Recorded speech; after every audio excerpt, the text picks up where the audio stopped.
শেষ হল পবিত্র মাহে রমজানের প্রথম 10 দিন।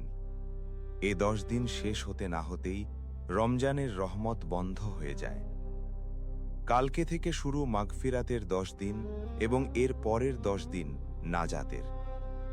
রমজানের যখন প্রথম দিন শুরু হয়, সেদিন থেকে বান্দা যখন সঠিক নিয়তে রোজা রাখে, রমজানের সব হকগুলো আদায় করে, সঠিকভাবে সংযমী হয়, হালাল রুজি দ্বারা সাহারি খায়, হালাল রুজি দ্বারা ইফতার করে, কাউকে গালি না দেয়, কারো হক নষ্ট না করে, ঘুষ না খায়, এভাবে সারাদিন কাটিয়ে দেয় এবং এভাবে সব রমজানের রোজা রাখার নিয়ত করে, তার জন্য রহমত প্রথম রমজান থেকেই শুরু হয়, যা রমজানের শেষ পর্যন্ত অবধারিত থাকে। এছাড়াও কালকে যেহেতু দ্বিতীয় 10 দিন, যা মাগফিরাত শুরু হয়ে যায় এবং গুনাহগুলো মাফ হতে থাকে।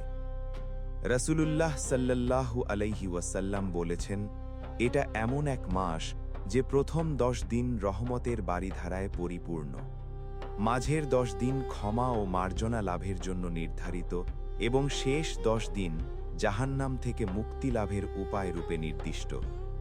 রোজাদারদের মধ্যে কিছু মানুষ আছেন যারা তাকওয়া ও পরহেজগার সম্পন্ন এবং পাপ ও বর্জনীয় কাজ থেকে বেঁচে থাকার চেষ্টা করেন।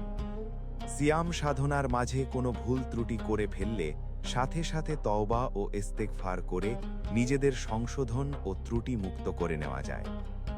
এ শ্রেণীর রোজাদারদের প্রতি রমজান মাস শুরু হওয়ার সাথে সাথেই রহমতের ফজিলত বর্ষণ হতে থাকে।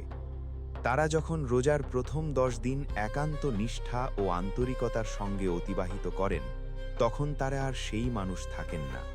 তাদের মাঝে মুমিন সুলভ মহৎ গুণাবলী আগের তুলনায় অনেক বেশি বৃদ্ধিপ্রাপ্ত হয়ে যায়।